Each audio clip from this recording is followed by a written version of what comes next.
bicara. Engkau, Engkau urapi kami ya Tuhan. Biar kami semua boleh hari ini terima pengertian yang dari Engkau, hikmat yang dari Engkau, pewahyuan yang dari Engkau, sehingga kami boleh mengerti apa yang menjadi pesanmu, apa yang menjadi rancanganmu dalam hidup kami. Mari bicara lewat bibir mulut hamba, supaya setiap perkataan yang keluar adalah yang dari Engkau sendiri. Di dalam nama Tuhan Yesus, semua dalam kendalimu Tuhan, biar semua berjalan lancar sampai nanti selesai Zoom ini. Terima kasih Tuhan untuk setiap kesempatan. Dalam nama Tuhan Yesus kami ucap syukur. Dan semua yang percaya berkata, Amin. amin. Oke, saya mau Amin. kasih dulu ya. Hmm.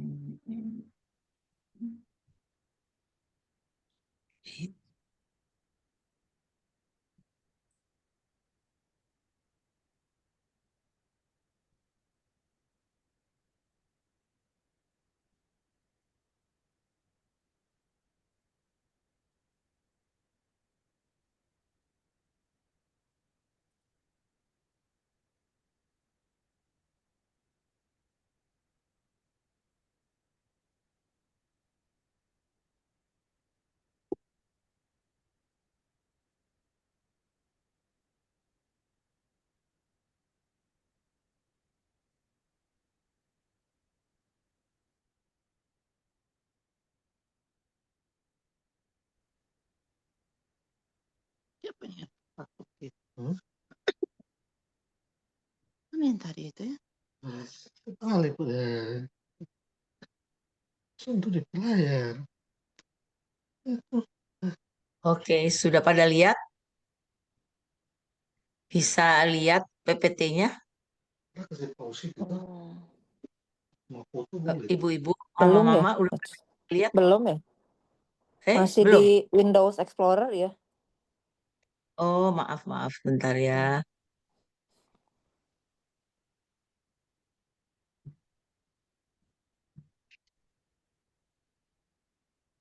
Sekarang udah lihat? Iya, udah. Ya, memilih Iya. Udah ya? Oke. Iya. Kita hari ini mau sharing tentang memilih percaya. Saya tahu, saya juga ngalamin bagaimana kehilangan anak, tapi nanti saya kesaksian ya. Saya sharing dulu tentang bagaimana memilih percaya. Oke. Roma 8 ayat 28 berkata, kita tahu sekarang bahwa Allah turut bekerja dalam segala sesuatu untuk mendatangkan kebaikan bagi mereka yang mengasihi Dia, yang terpanggil, yaitu bagi mereka yang terpanggil sesuai dengan rencana Allah. Kita akan bahas ini ayat yang sangat memberkati saya karena ini ayat pertama sejak saya ketemu Tuhan ya. Yang pertama adalah kita tahu bahwa Allah turut bekerja dalam segala sesuatu.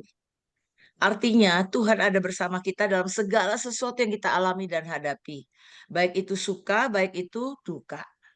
Ya, Tuhan ada di situ.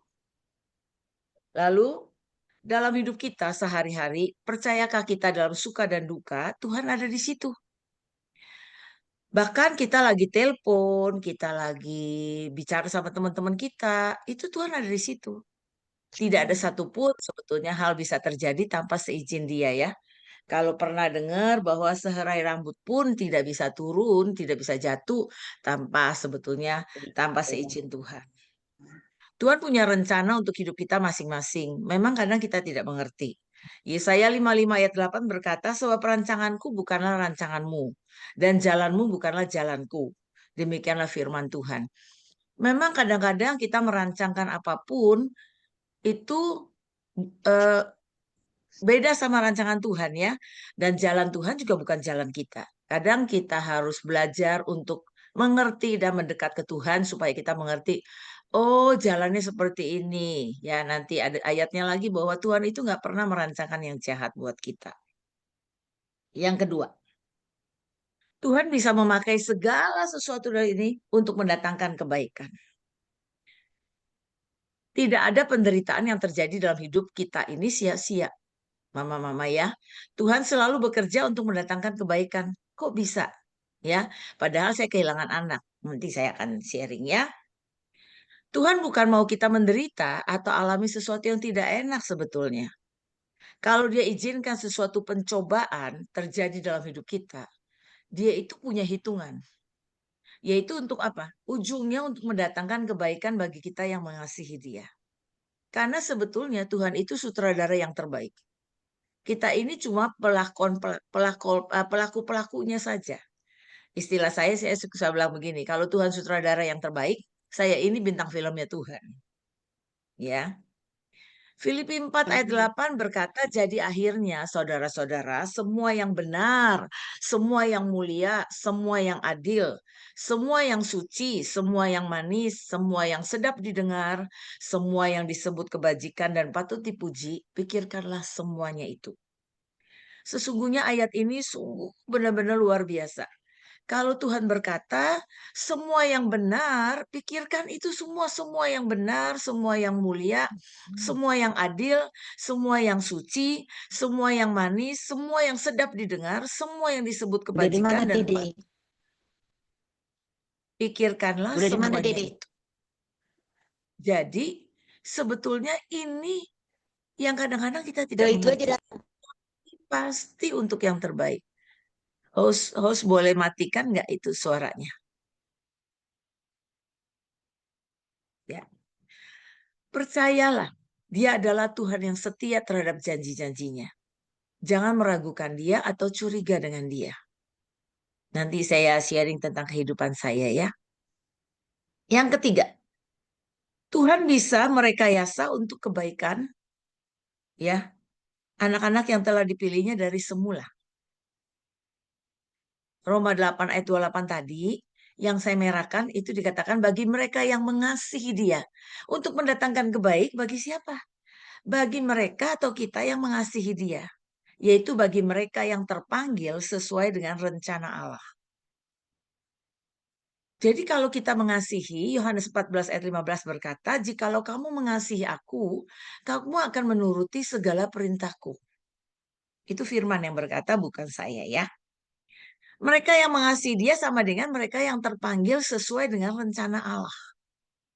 Karena setiap kita itu punya panggilan khusus untuk setiap kita. Panggilan Tuhan ada dalam rencananya dalam hidup kita. Ada orang lewatin kejadian kehilangan anak. Dia akan jadi penginjil, dia keliling kemana-mana. Dia akan memberitakan tentang Tuhan yang hidup. Tuhan yang memulihkan hatinya.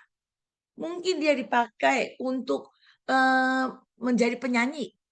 Penyanyi yang setiap kali dia nyanyi karena keluar dari hati yang mengerti, berserah. Hati yang sungguh-sungguh percaya sama Tuhan. Itu memberkati banyak orang lewat lagunya.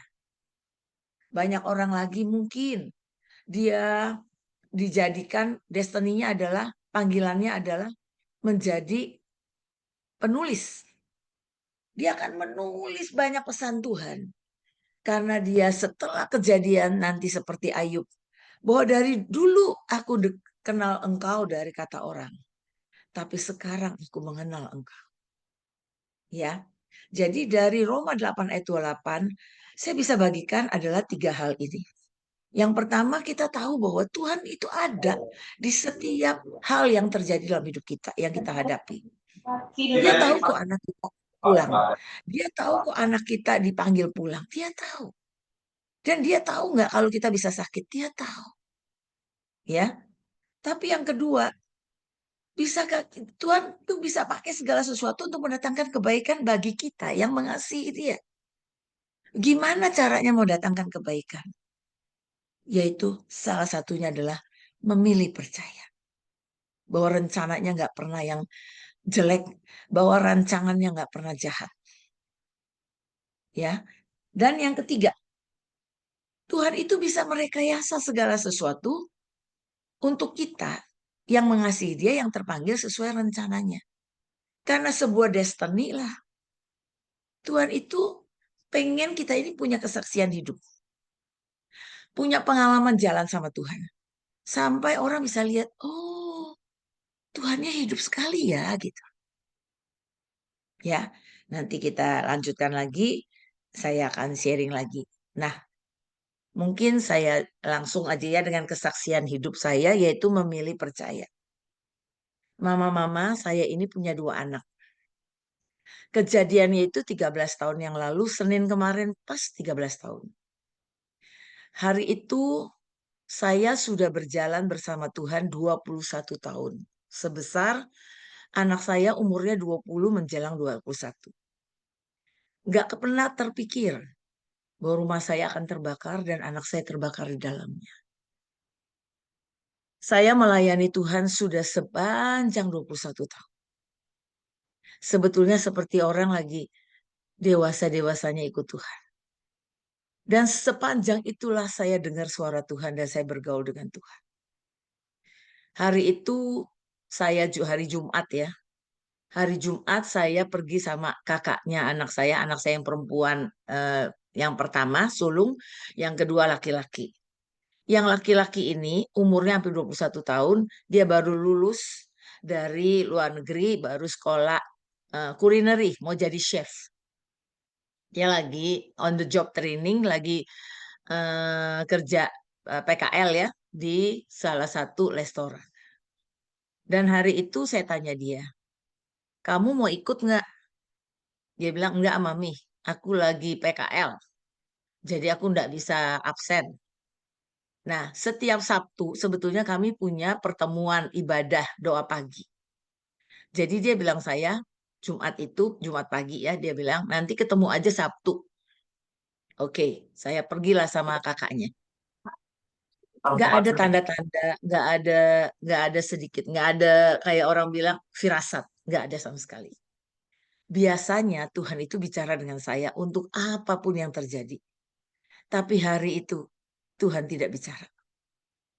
Dan kami pergi dan tiba-tiba hari Sabtu jam 2.30 subuh pagi. Saya dibangunkan dengan sebuah handphone yang berbunyi. Anak saya telepon. Anak saya bilang gini, Mami.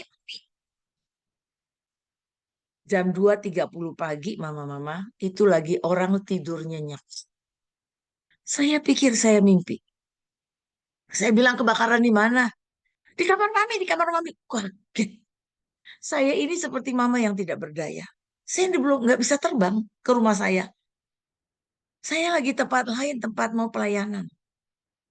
Dan hari itu saya cuma tahu satu, saya harus kontak ke surga lewat doa. Saya bilang mari berdoa, mari berdoa. Saya doa dalam nama Yesus. Aku perkatakan, api harus berhenti. Aku perkatakan Tuhan, aku enggak. Saya tanya anaknya, nggak tahu dia panik. Saya bilang kenapa nggak turun? Saya tahu dia ada di kamar saya. Eh, dia panik banget, dia nggak bisa turun. Saya bilang, iya berdoa, berdoa, berdoa. Saya bilang, di dalam nama Yesus harus berhenti, harus berhenti.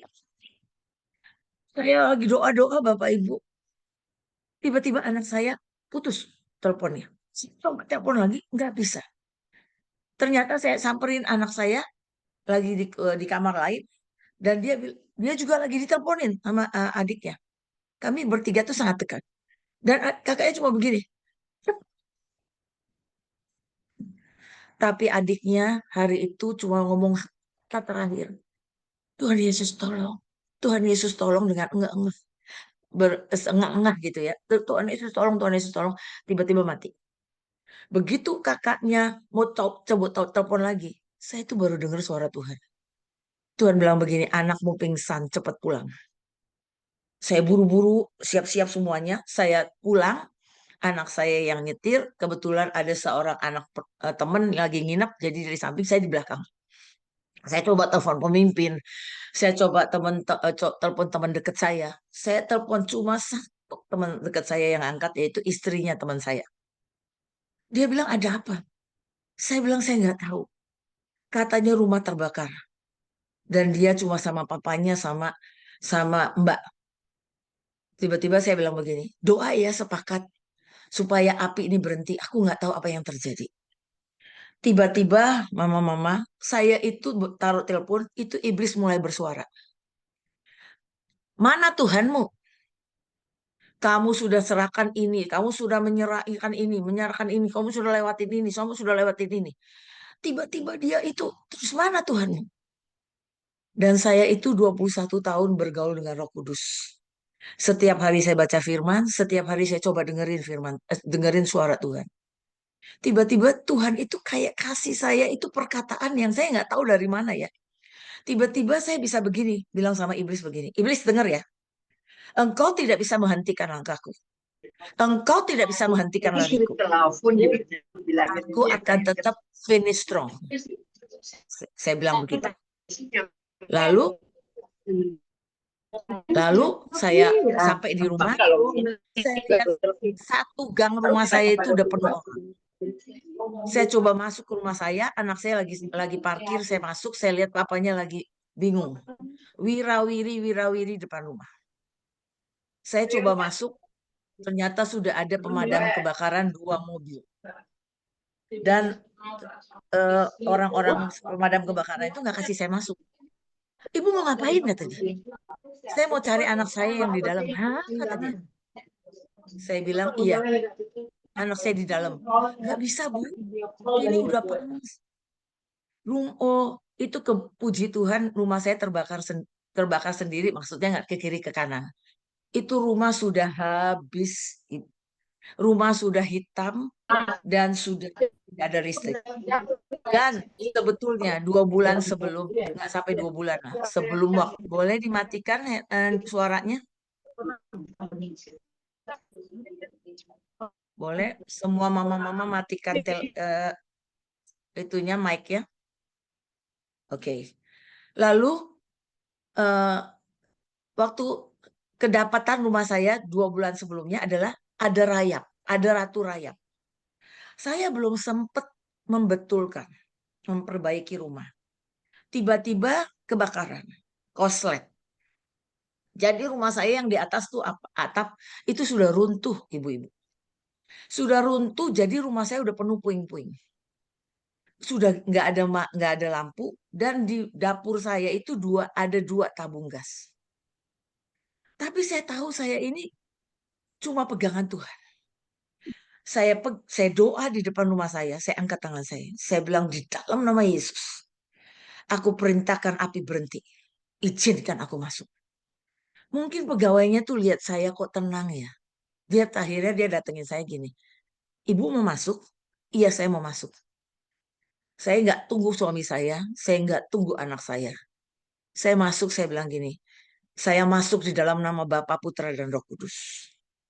Saya lihat kalau saya bersandar sama diri saya sendiri, mungkin saya nggak berani, mama-mama. Karena saya pasti tahu saya akan ketiban. Tapi nggak ada suatu keberanian. Saya masuk karena saya tahu anak saya harus ditolong dari di atas. Saya naik dan saya itu nggak suka bau ya. Dari jalan saya udah bilang, aduh di rumah ini pasti disiram dengan air kali nih di luar. Pasti bau nih.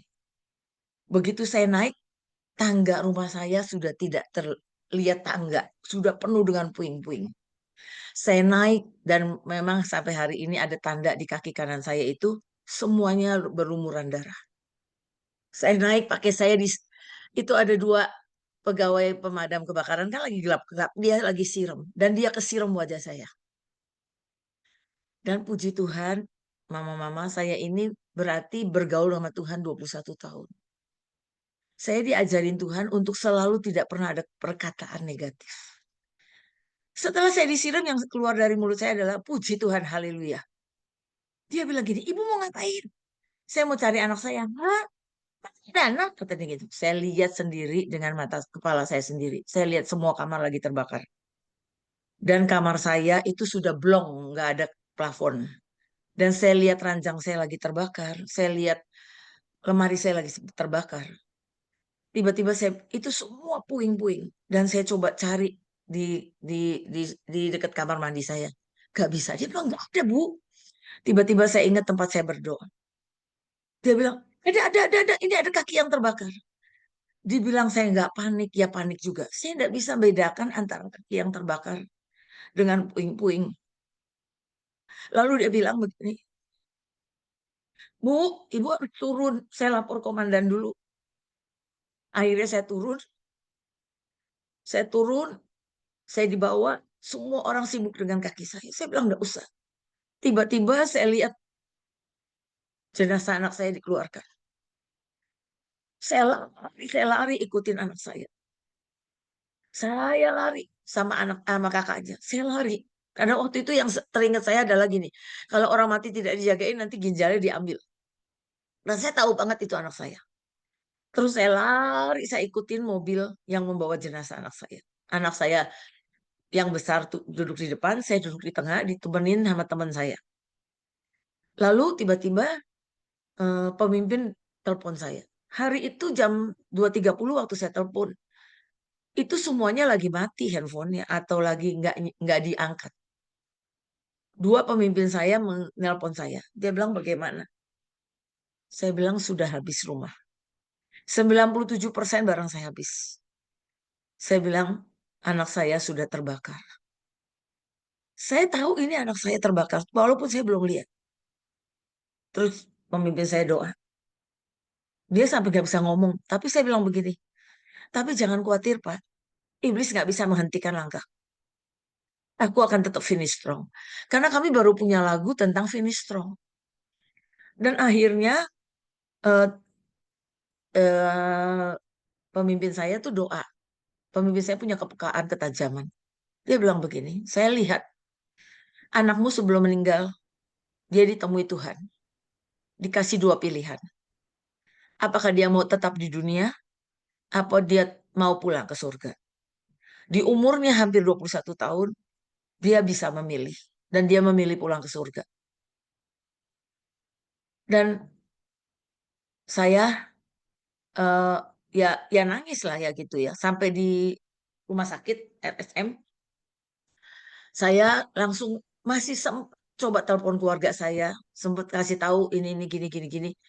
Tiba-tiba anak saya yang perempuan nggak tahan. Dia itu suruh pegawainya buka kantong jenazah. Karena dia bilang gini, saya ngerti tubuh adik saya. Waktu setengah dibuka, dia nggak tahan. Dia peluk saya, dia bilang, Mama itu Dedek. Waktu saya lihat ya ibu-ibu, kalau bukan Tuhan saya nggak mungkin kuat. Seluruh badannya itu gosong dari ujung rambut sampai ujung kaki. Cuma bibirnya yang masih warna merah muda. Karena keburu saya naik ke atas. Hari itu Tuhan berkata, engkau akan ketemu lagi di surga. Saya bilang, nak, kita akan ketemu lagi di surga. Saya lihat pegang kepalanya itu penuh darah. Tapi badannya itu sudah tidak bisa dikenal. Sudah gosong. Jadi saya nggak berani lihat semua. Akhirnya dibersihin dan semuanya dimasukin ke peti. Saya punya anak rohani banyak. Hari itu anak rohani saya satu bilang begini, Mam, boleh nggak peti ini ditutup aja. Supaya semua orang lihat dia jangan gosong seperti ini. Supaya semua orang melihat dia seperti dulu. Saya bilang oke, di-sealed ya Ma? Iya di-sealed. Tapi hari itu, saat itu seperti saya lagi dipotong jiwa saya dengan anak saya. Kayak bener-bener kayak dipotong gitu. Saya nangis. Dan setelah itu saya siap-siap pergi ke rumah duka karena dia dibawa ke rumah duka. Waktu di rumah duka, saya udah istirahat sebentar. Sorenya saya ke rumah duka. Saya pikir saya masih antara mimpi nggak mimpi. Saya lihat teman-teman saya, kok datang? Teman saya itu dari segala aliran, dari semua agama. Dan saya lihat ini, loh, teman-teman saya yang garis keras kok pada datang ya? Berarti saya nggak mimpi. Saya lihat peti anak saya besar banget karena dia itu tangannya satu hilang sebelah. Jadi nggak berani diluluskan karena takut semuanya eh, patah. Jadi dia dikasih peti yang paling besar. Waktu saya datang, saya lihat teman-teman saya Saya lihat pemimpin saya dipeluk, dan saya bilang begini, saya seperti mimpi nggak mimpi. Tapi hari itu saya bilang, bagaimana ini teman-teman saya udah datang. Tenang kamu, nanti saya atur. Terus saya minggir ke kursi di depan yang kosong. Saya nyanyi, saya menyembah Tuhan. Saya nangis, saya nyembah. Tiba-tiba saya lihat penglihatan. Karena sudah tahu dari tahun 98 saya ini kalau berdoa sering ada penglihatan. Tiba-tiba saya lihat anak saya berjalan bersama Tuhan seperti ayah dan anak di tamannya Tuhan. Saya tahu itu taman Tuhan karena saya pernah diajak ke taman Tuhan. Dan tiba-tiba di samping anak saya itu ada bunga-bunga kecil. Dan di dalam penglihatan itu nggak perlu dijelasin, saya tahu dia mau ngambil bunga-bunga kecil itu, dia mau kasih saya, mamanya, dan kakaknya. Karena kami sangat dekat. Tiba-tiba Tuhan geleng-geleng. Dan Tuhan berkat. Tuhan dari tangannya buka 2 hand bouquet. Dan Tuhan kasih ke dia, dan Tuhan menatap mata saya. Dan Tuhan bilang begini, mempelaiku, izinkan aku, biarkan aku didik dia di sini. Saya tidak tahan mama-mama kalau lihat matanya Tuhan. Saya bilang, baik Tuhan. Lalu setelah itu saya lihat ada kekuatan yang luar biasa yang pegang hati saya. Dan setelah itu di rumah duka, saya itu bisa nguatin orang. Ada teman saya Hindu. Dia datang ke saya, dia nangis dengan mata yang sembab. Dia bilang, aku nggak kuat. Aku nggak kuat. Saya malah doain dia. Pulangnya itu benar-benar luar biasa. Di rumah duka Tuhan kirim orang macam-macam. Kami tidak bayar apa-apa. Orang ngasih makanan, orang ngasih buah, orang kasih minuman. Dan yang ajaib, orang rebutan, ada 2 orang mau kasih saya tanah kuburan di San Diego Hills. Tadinya saya bilang saya nggak butuh 2, saya butuh 1. Tapi ternyata karena tiknya yang sangat besar, itu butuh 2 tanah. Jadi ada 2 tanah orang yang ngasih saya. Dan sepanjang di rumah duka itu, saya lihat Tuhan luar biasa. Saya nggak kecewa, saya nggak marah sama Tuhan. Tapi hati saya tahu bahwa Tuhan itu seperti Roma 8 ayat 28, bahwa dia turut bekerja, bahwa dia ada di situ. Bahwa dia pasti mendatangkan kebaikan yang saya nggak mengerti hari itu. Saya cuma bertekad memilih percaya pada Tuhanku. Saya cuma memilih percaya. Saya nangis nggak? Saya nangis. Tapi bukan seperti ibu-ibu yang tidak berdaya, tidak ada pengharapan. Setelah itu, setiap kali ada kebaktian ibadah, saya dikasih mic. Salah satu di dalam ibadah itu saya dikasih mic. Waktu saya dikasih mic itu saya sudah lihat badan saya tersungkur. Lalu saya tersungkur dan saya bilang begini, Tuhan. Dan Tuhan Roh Kudus, Roh kebenaran itu yang selalu bicara dengan kita. Dia bilang gini, mari engkau lagi. Engkau serahkan ke anakmu lagi. Dan saat tiba-tiba mengerti. Saya jerit, saya bilang begini. Bapak di hadapan para saksi. Aku sekali lagi menyerahkan anakku Yohanes Riki ke dalam tanganmu. Hari ini dia sah. Dia meninggal. Dan aku percaya dia meninggal buat bangsa ini. Sudah 1. Dia mati. Dia meninggal. Untuk menebus bangsaku. Dan saya nangis. Dan ujungnya setelah selesai, saya bilang, Tuhan terima kasih. Terima kasih Tuhan. Yang anehnya ibu, mama-mama, saya itu merasa itu sebuah kepercayaan dari Tuhan. Kalau Tuhan itu bisa izinkan sesuatu terjadi dalam hidup saya. Dan saya diberi kekuatan. Saya dan anak saya cuma bilang begini, mampukan saya berespon dengan benar Tuhan. Mampukan saya berespon dengan benar. Dan singkat cerita, hari itu ada di kesaksian salah satu hamba Tuhan, pemimpin-pemimpin saya. Dia bilang saya diuji seperti Ayub. tapi didapati seperti emas murni. Saya masih nggak ngerti apa itu maksudnya. Saya cuma bilang begini, Tuhan, terus mampukan aku. Aku nggak mau mikir negatif. Aku nggak mau yang lain-lain. Dan hari itu dikubur lah. Dikuburnya ajaib banget. Waktu saya masuk San Diego Hills, saya lihat ada bendera merah putih. Itu saya bilang gini, kok bisa ya? Seperti mengantar seorang pahlawan. Udah selesai dikubur, ibu-ibu. Setelah saya dikubur, saya disuruh Tuhan. Kamu coba hitung yang benderanya ada berapa? Saya hitung, ibu-ibu. Itu 15 tiang bendera. Dan hari itu kejadiannya 5 Mei 2012. 5 Mei itu 5 dan 2012 kalau dijumlah itu 5. Dan Tuhan berkata, nah 5 itu angka anugerah. Anugerahku cukup buat kamu dan anak-anakmu, buat keluargamu. Dan saya tahu Tuhan itu pegangin hati saya terus. Dan dia bilang kalau 15 itu 3 kali 5 kan? Iya Tuhan. Dan singkat cerita ibu-ibu, setelah kejadian setelah kubur, saya harus pergi ke suatu tempat karena ada ibadah. Saya pergi, saya nggak ngurusin rumah saya dulu karena katanya suruh pergi dulu. Dan ajaibnya di situ saya terima angka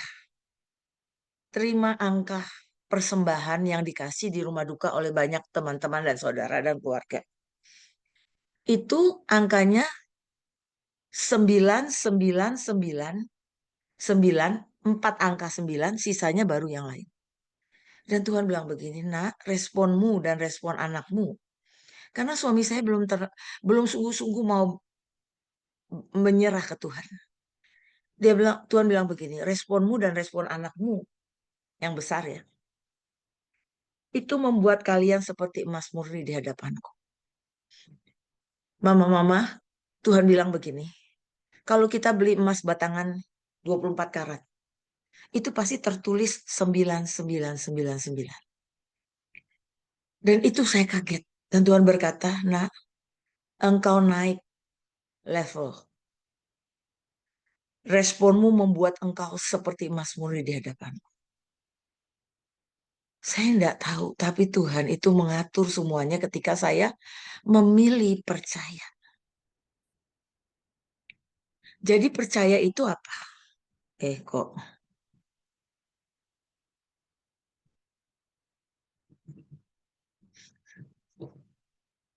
Percaya itu iman.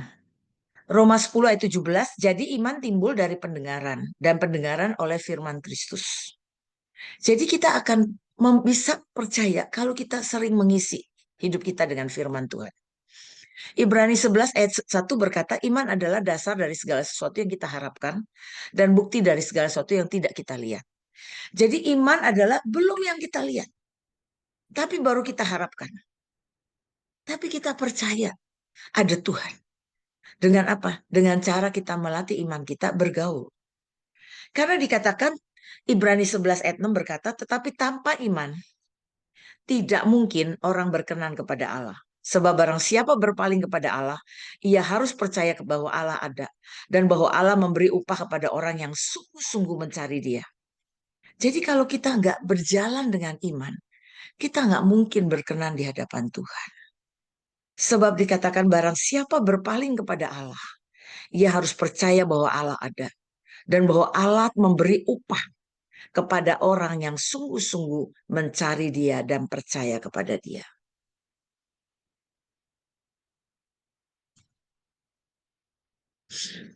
Supaya Roma 8 ayat 28 digenapi, kita perlu iman percaya kita dilatih. Agar semua yang terjadi dalam hidup kita, itu mendatangkan kebaikan dan kemuliaannya. Kita belajar dari contoh Ayub ya.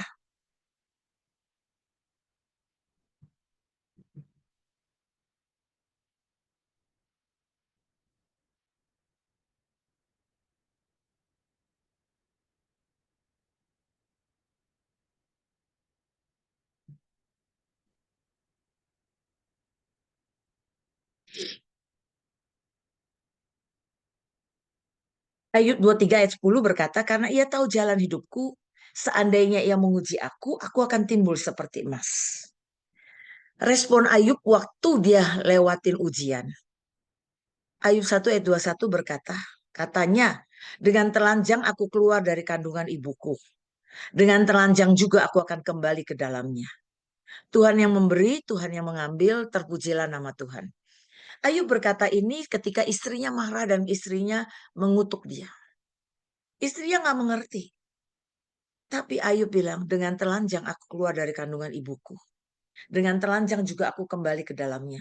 Tuhan yang memberi, Tuhan yang mengambil. Terpujilah nama Tuhan. Respon Ayub ini mengagumkan Tuhan. Udah lewatin itu kok dia bisa bilang begitu. Dan yang mendatangkan kebaikan bagi Ayub apa? Ayub 42 ayat 5 berkata, hanya dari kata orang saja aku mendengar tentang engkau. Tetapi sekarang mataku sendiri memandang engkau. Dulu Ayub gak kenal siapa Tuhan. Cuma dengar cerita orang. Dari cerita orang. Tapi ketika dia lewatin. Dia kenal siapa Tuhan. Dia memandang Tuhan. Nah, setelah kita memilih percaya, ibu-ibu, ada bahaya kalau kita tidak memilih percaya. Hati kita sakit, hati kita pecah. Hati kita habis lah. Kalau kita nggak sembuh dan kita tidak percaya bahwa Tuhan pegang kendali, kita bisa menjadi kesakitan. Sakit versus kesakitannya ibu-ibu. Sakit ini kondisi nyata. Anak kita pulang ke surga. Anak kita meninggal. Mungkin ada sakit yang lain, dikhianati, dilukai. Tapi kalau kita nggak beresin sakit ini, kita akan kesakitan. Saya waktu setelah anak saya pulang dikubur, saya tiba-tiba lewat restoran kesukaan dia. Tiba-tiba hati saya ingat, karena ada suara berkata begini, makan apa ya dia sekarang? Kayaknya ibu-ibu manapun kalau ditanya begitu pasti ingat gitu hati. Tiba-tiba tapi saya sadar, ini pertanyaan konyol. Saya tanya Roh Kudus, akhirnya saya bilang begini, iblis denger ya, di surga itu banyak makanan. Mau makanan Jepang, mau makanan apa, makanan kesukaan dia semuanya ada. Jadi engkau jangan bicara, karena aku nggak perlu khawatir, karena di surga semua ada. Terus ibu-ibu, anak ini kan sangat eh, papa tuh nggak cari sendiri gitu. Dia itu baru aja sebelum dia meninggal, kira-kira 4 minggu, saya itu baru beliin dia jeans. Dia kalau pakai jeans tuh nggak mau beli-beli sendiri. Nanti saya belinya sekali 6 gitu. Tiba-tiba saya lewat lagi. Nanti dia bagaimana? Yang beliin jeans siapa? Itu ada suara. Saya nyet lagi. Tiba-tiba saya sadar, saya jawab si iblis. Dengar ya iblis, nggak perlu nyak engkau dari hidupku.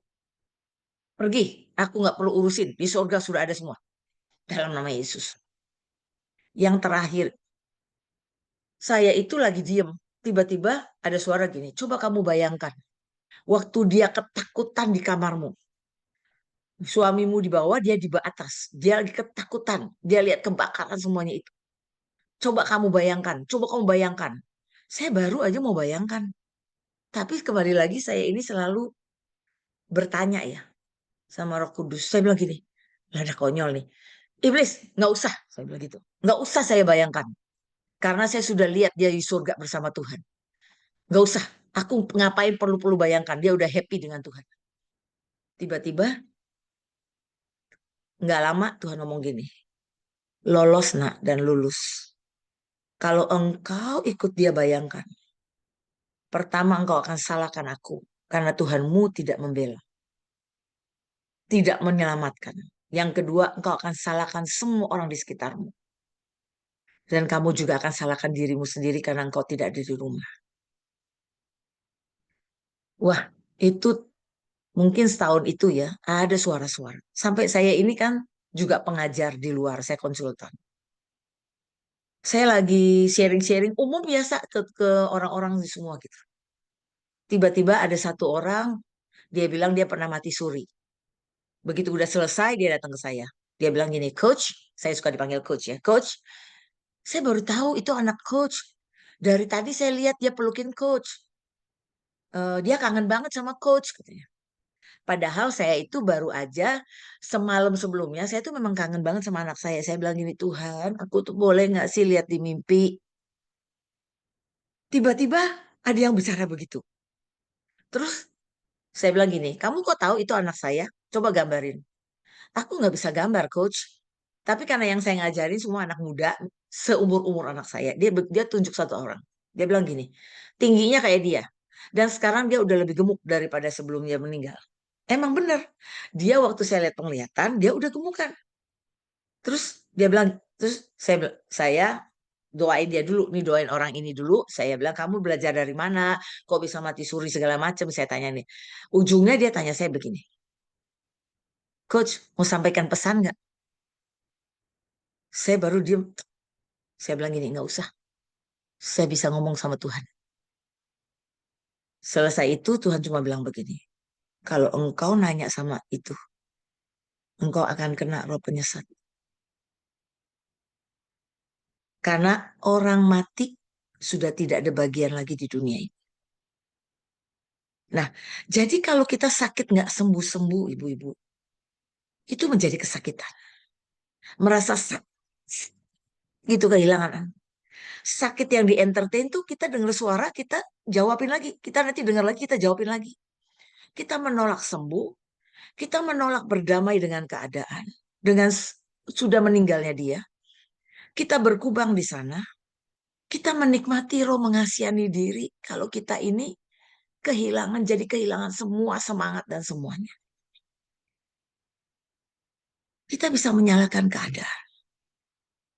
Kita bisa menyalahkan orang lain. Bahkan kita bisa menyalahkan Tuhan. Kenapa Tuhan tidak menyelamatkan? Hari itu ada anak buah saya. Saya lihat wajahnya kok keruh. Dia juga seorang yang peka. Saya bilang, kamu kenapa? Kayaknya ada yang salah dengan kamu. Itu sudah lewat 4 bulan ya. Terus saya bilang gini, udah masuk dalam doa dengan Tuhan, saya bilang gitu. 2 hari lagi dia datang ke saya. Saya itu nggak bisa mengerti dan nggak bisa terima. Makanya saya tanya Tuhan. Dia bilang pemimpinku itu nggak pernah neko-neko. Pemimpinku itu kalau nggak pelayanan dia buat keluarga. Kenapa engkau tidak tolong anak? Sampai akhirnya dia dijawab oleh Tuhan. Tuhan bilang, kamu lihat Yohanes waktu di penjara. Dia saking lamanya nunggu dan dia mau penggal palanya ya. Dia tanya sama muridnya, tanyain, guru itu Mesias bukan yang kita tunggu?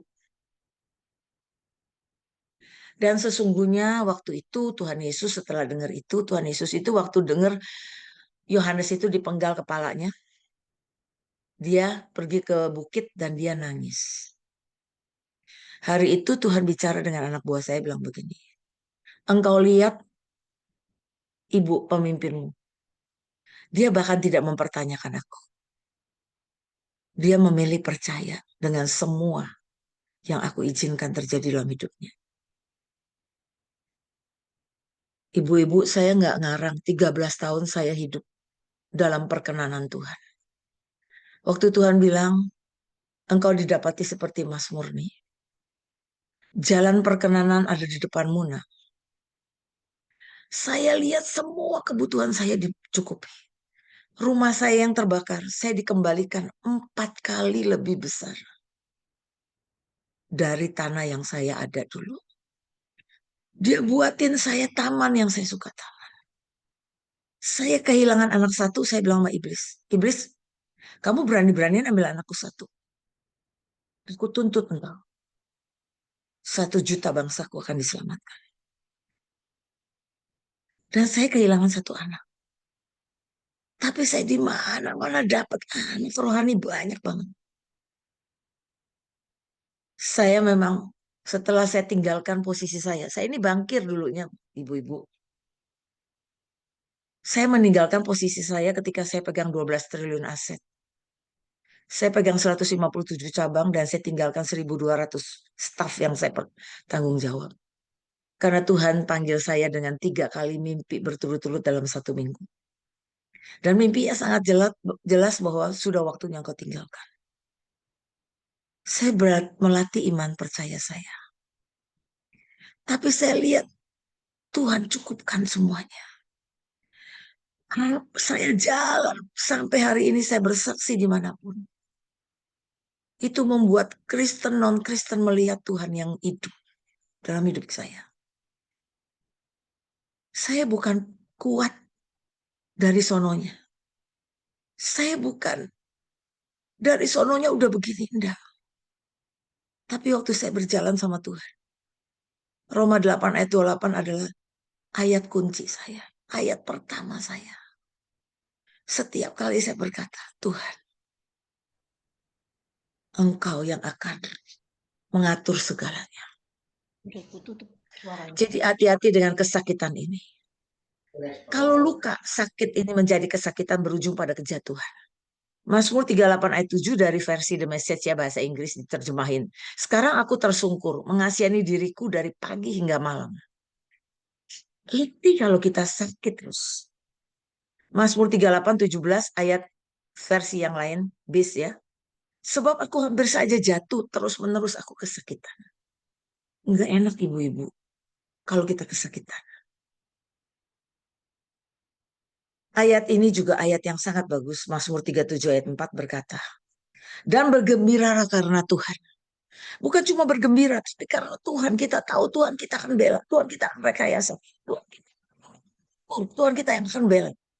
Bukan cuma bergembira, bergembira karena Tuhan. Ia akan memberikan kepadamu apa yang diinginkan hatimu.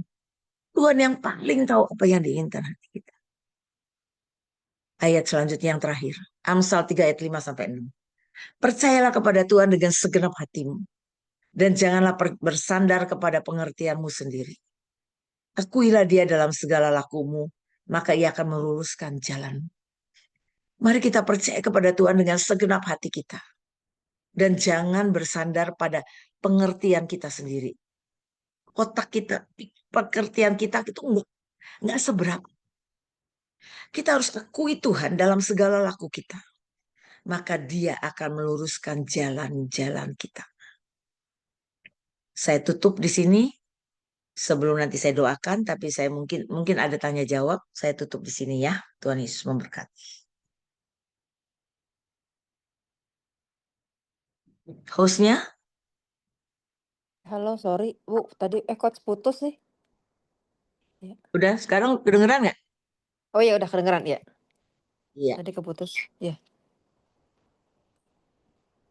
Ada oke. pertanyaan Mama-Mama? Ya, mungkin sebelum pertanyaan kita foto dulu sebentar ya, Mama ya, mumpung lagi Baik. komplit ya. Oke. Iya. Oke, saya bantu foto ya, Mama ya. Oke, ada berapa layar nih? Kameranya Mama Ino, ingat. Mama Ino Kamera tolong ingat. dibantu. Oh ya, buka kamera dulu ya, Mama ya. Ingatkan buka kamera. Buka kamera ya, saya buka nih. Halo, jangan lupa buka kamera. Ini bisa dibuka nggak? Yaudahlah kalau nggak mau buka. Nggak ada fotonya dong. Iya, gimana nih Bu? Sudah saya foto. Maaf ya, ini privasi nih ya, saya buka ya. Ayo Mama buka Iya. fotonya. Kan kita mau foto. Sebentar ya. Silakan dibuka foto, sebentar aja.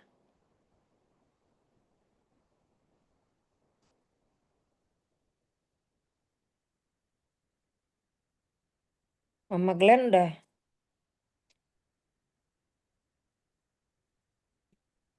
Mama Quinsa.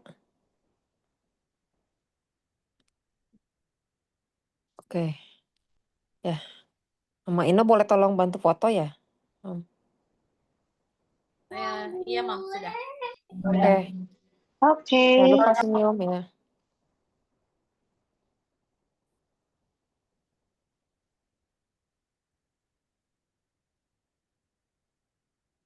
Udah ya, Mam? Iya, sudah. Oh, udah. Oh ya. Nggak apa-apa Ada yang belum 50. buka mungkin masih ini, ya lagi jalan. Oke, kita langsung buka sesi pertanyaan ya, Mama jangan malu-malu, kita langsung tanya aja yang masih jadi ganjelan-ganjelan apa.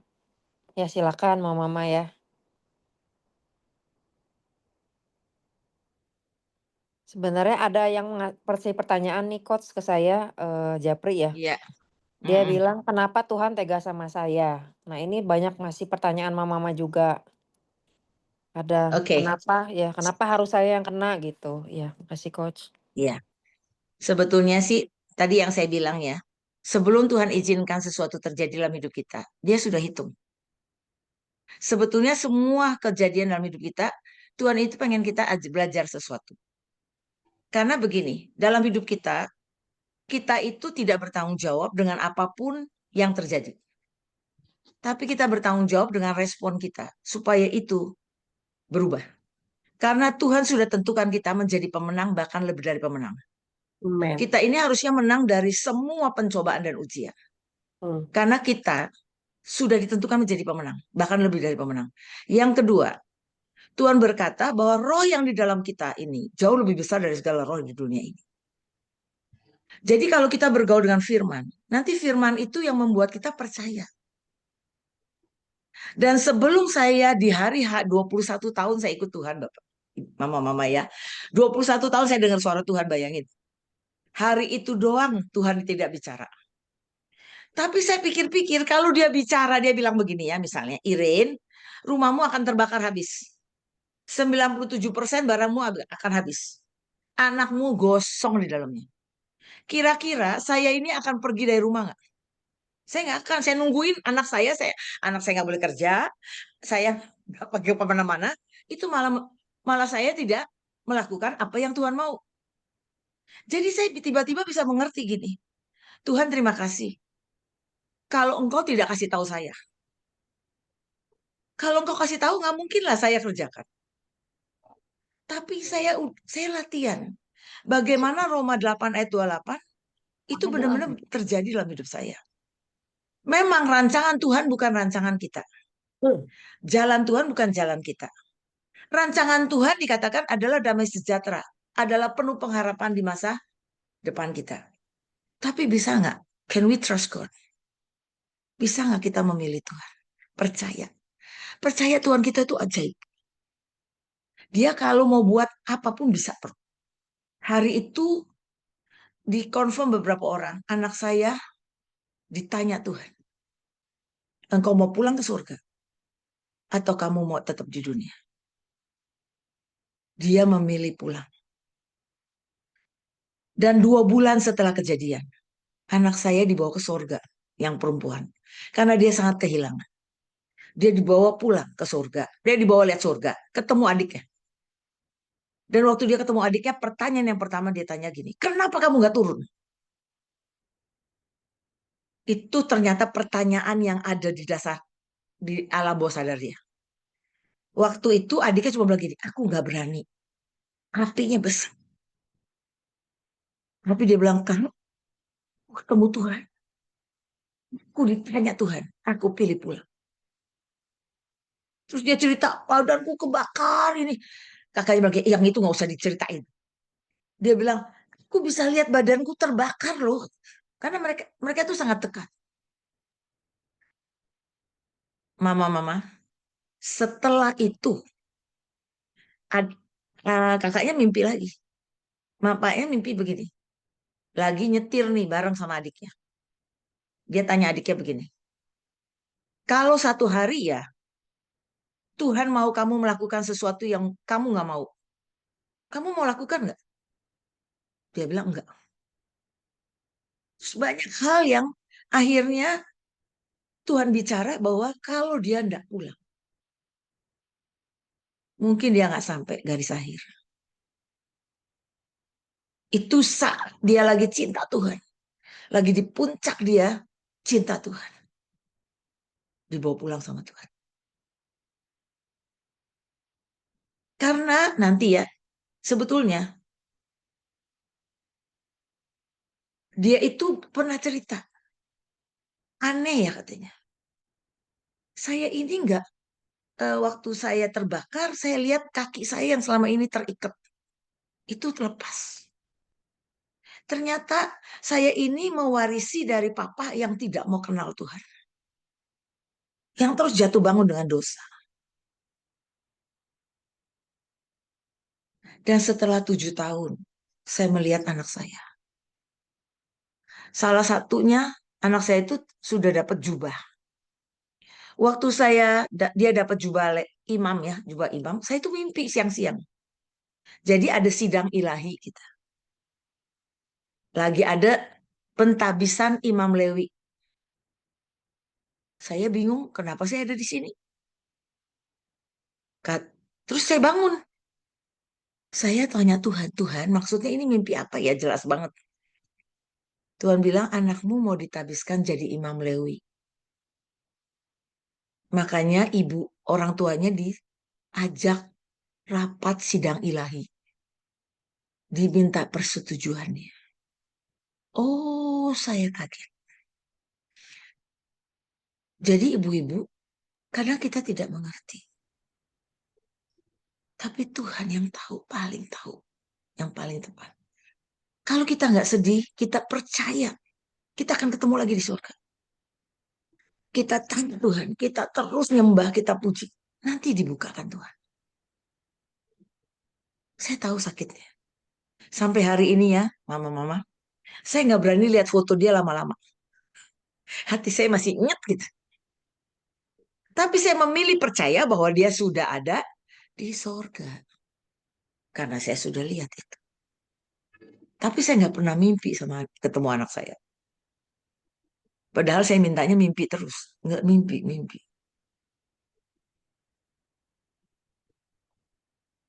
Jadi kita nggak pernah tahu. Kalau anak kita pulang, itu ternyata sudah Tuhan hitung. Sudah Tuhan tetapkan. Kita mau sedih, kita bilang nggak tega. Kita ini makin sedih, makin kesakitan, kita ini jadi sakit, ibu-ibu. Malah sakit yang nggak perlu, jadi datang ke kita. Mari kita mengucap syukur. Malah ada ayat yang tadi 37 ayat 4 itu sangat bagus. Bergembiralah karena Tuhan. Maka dia akan memberikan apa yang diinginkan hatimu. Saya ini 21 tahun saya baca firman. Ngerti nggak ngerti saya baca firman. Jadi setiap saya ngadapin sesuatu yang keluar tuh firman. Entah berapa kali saya bolak-balik dari perjanjian lama sampai perjanjian baru. Saya anjurkan ibu-ibu baca firman. Dan dia berkata di Yohanes 14, sayalah jalan. Dia jalan keluar buat masalah kita. Dia jalan keselamatan. Dan dia bilang, akulah kebenaran. Akulah hidup. Kebenaran dan dia hidup. Dia Tuhan yang masih menjawab doa sampai sekarang. Dan dia kirim Roh Kudus. Roh kebenaran. Kalau Tuhan Yesus adalah kebenaran, berarti Roh Kudus itu rohnya Yesus. Saya mungkin bukan orang yang kebetulan ya. Kalau dibilang kebetulan, hidup kebetulan. Saya ini hidup bersama Tuhan dari tahun 90. Artinya saya baca firman, doa, dengar-dengaran dengan suara Tuhan. Dan saya lihat banyak hal terjadi dalam hidup saya. Tapi ujungnya kemenangan yang Tuhan berikan. Pengajaran yang ilahi, yang ajaib yang Tuhan berikan. Saya semakin hari semakin kuat. Semakin melihat Tuhanku ini ajaib, dahsyat dan hidup. Apakah menjawab doa? Menjawab pertanyaannya? Iya, Coach. Iya, makasih. Makasih. Untuk mama-mama lain, ada pertanyaan? Silakan. Langsung bisa open mic aja. Mari, nggak apa-apa kok. Sakit itu biasa. Sakit itu boleh nggak? Boleh. Tadi saya bilang, saya lihat foto anak saya aja nggak kuat lama-lama. Sampai hari ini. Tapi setiap kali saya bilang, saya percaya. Oke. Ini ada pertanyaan ya, Coach. di Mm-mm, mm-mm. di chat. Bagaimana membedakan antara suara Tuhan, suara setan, dan suara hati kita? Karena dengan keadaan kita sekarang ini kadang bingung bagaimana kita bisa membedakannya. Iya. Ya, kasih. Ibu-ibu biasanya begini, kalau di atas keturunan kita di atas itu suka main dukun atau kita juga sering ke dukun, pernah kayak gitu, itu suka ada suara lain.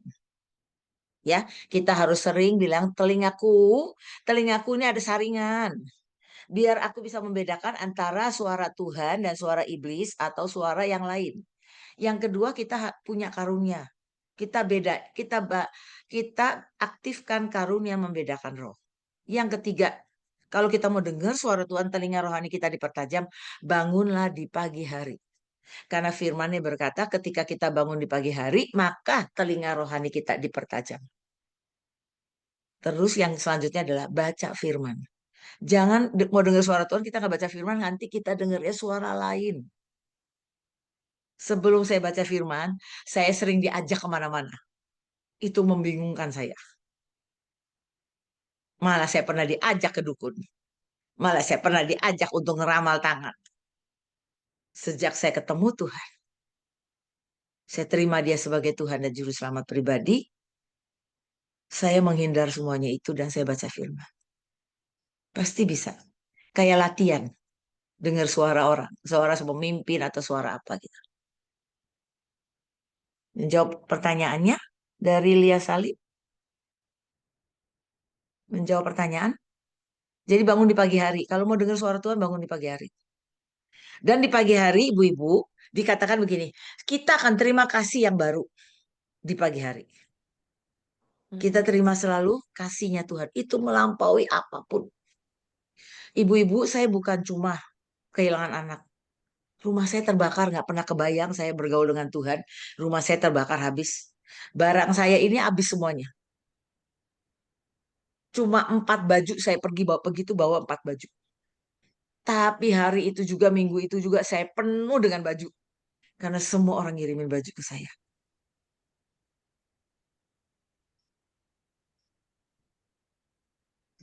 Itu kan. Mendekat ke Tuhan, tapi Tuhan pasti mendekat. Saya sangat berharap, saya sangat berdoa. Ada gelombang kesembuhan mengalir di semua mama-mama. Saya tahu artinya kehilangan. Saya tahu anak saya apalagi udah dewasa ya, laki-laki. Saya tahu artinya. Tapi saya tidak mau lama-lama bayangin itu.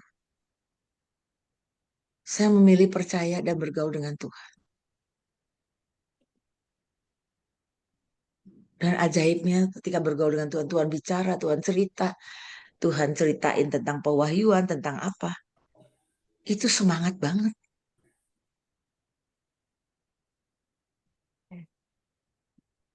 Makasih Kita Coach. akan ketemu di sorga. Iya, saya udah lihat.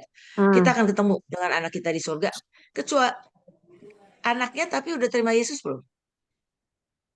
Anaknya masih kecil, Coach. Kalau masih kecil, iman orang tua.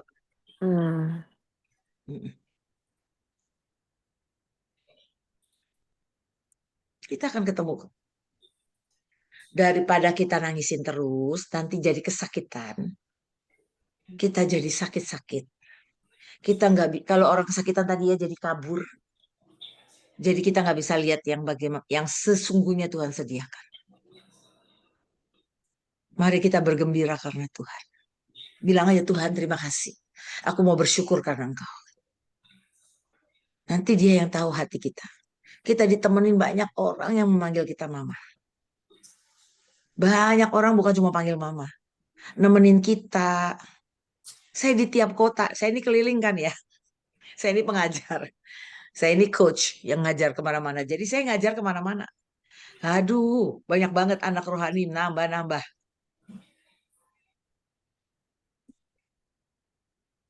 Dan itu menghibur.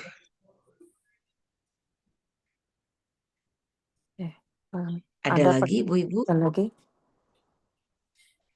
Kadang-kadang kalau mama masih suka ada perasaan bersalah ya, Coach? Ya, kalau bersalah kita kebaskan. Misalnya saya juga bersalah nih, saya juga merasa bersalah. Hari itu saya bersalahnya begini. Ada satu kejadian aja. Hari itu saya ini kan kalau ulang tahun, saya pasti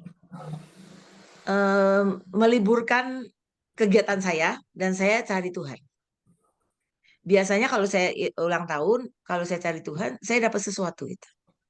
Dan hari itu saya sudah tahu saya mau datang doa sama Tuhan. Terus Tuhan tuh ngomong begini, nanti kamu tak bawa ke taman. Kamu boleh ajak anak-anakmu. Nah, anak-anak saya sudah tahu, dia nggak pernah ikut saya doa. Saya masuk kamar saya sendiri, anak-anak saya masuk kamar mereka sendiri. Terus saya lagi doa, doa, doa, doa, doa. Terus udahlah, pokoknya acaranya sama Tuhan pakai tangis-tangisan dan semuanya. Dan waktu itu saya mau ngajak anak saya yang laki lagi tidur, yang pulang ke surga ini lagi tidur. Jadi saya bilang kakaknya, udah jangan dibangunin, nanti kita ceritain aja, nanti malam juga akan ada doa lagi. Ternyata setelah kami doa selesai, dia bangun dan dia marah banget. Dia bilang, Mama, dari tadi aku itu menunggu. Kenapa nggak dibangunin? Kenapa nggak dibangunin? Kata dia. Dan itu yang suka dibuat saya ingat bahwa aku ini salah dengan dia. Tapi setiap kali saya bilang ini Tuhan, dia sudah nikmati surga sekarang dengan Engkau. Aku nggak mau rasa bersalah. Oh, malam pertama saya tinggal di rumah temen, kan dia di rumah duka. Itu jam 3 saya dibangunin. Ada suara bilang begini, Ibu apaan kamu? Ibu nggak ada di rumah. Ibu apaan kamu? Anakmu lagi ngalamin, kamu nggak ada di rumah. Aduh, rasanya ya, ibu-ibu hati saya kayaknya hancur banget. Saya merasa bersalah banget. Tapi tiba-tiba saya sadar. Karena saya sudah lihat. Dan saya bilang begini, iblis dengar ya. Aku nggak peduli. Karena malam itu saya sudah lihat Tuhan sama anak saya kan. Saya bilang gini, saya sudah lihat dia di surga. Enyak engkau dari hidupku. Enyak engkau tidak usah nuduh-nuduh. Nggak usah mendakwa.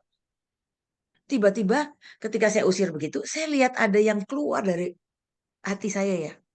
Itu keluar. Dan saya bilang, pergi. Jangan pernah ganggu aku lagi.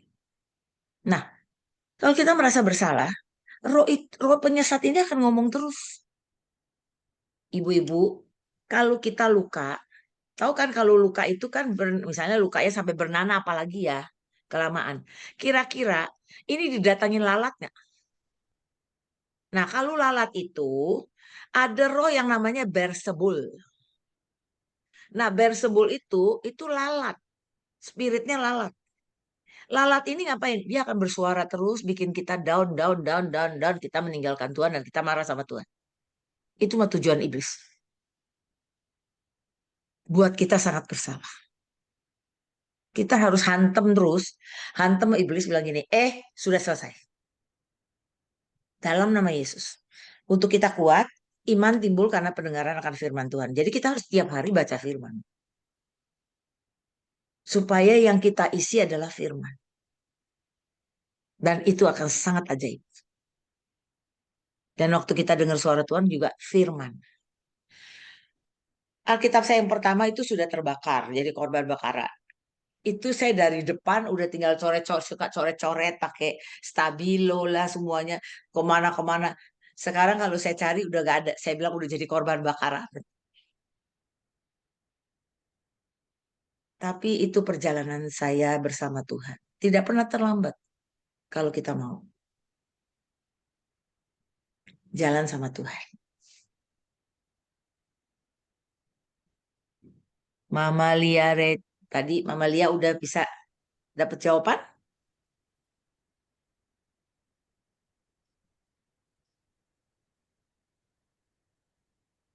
Gimana Mama Lia? Coba mute. Ngomong aja. Udah coach, makasih. Udah ya. Biar jadi kuat ya, jangan merasa bersalah, jangan. Tuhan itu nggak pengen kita itu lewatin uji penderitaan kok. Tapi kadang-kadang kita harus lewatin. Tapi dialah sumber kekuatan. Apa yang dia janjikan bahwa kita bakal menjadi pemenang, bahkan lebih dari pemenang, itu pasti terjadi.